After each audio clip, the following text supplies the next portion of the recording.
తెలంగాణలోని 34 ప్రభుత్వ మెడికల్ కాలేజీలకు national medical council green signal ఇచ్చింది. ఒక్క కాలేజీ కూడా జరిమానా విధించలేదు ఎన్ఎంసీ. దాంతో రాష్ట్రంలోని 4090 ఎంబీబీఎస్ సీట్లు యథావిధిగా కొనసాగనున్నాయి. ఫ్యాకల్టీ కొరతను అధిగమిస్తున్న విధానాన్ని ఎన్ఎంసీ ప్రశంసించింది.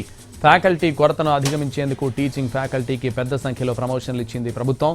44 మంది సీనియర్ ప్రొఫెసర్లకు అడిషనల్ మెడికల్ ఎడ్యుకేషన్ డైరెక్టర్లుగా ప్రమోషన్లు కల్పించింది.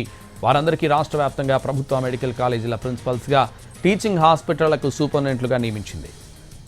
అసోసియేట్ ప్రొఫెసర్లుగా పనిచేస్తున్న 278 మందికి ప్రొఫెసర్లుగా పదోన్నతులు కల్పించింది.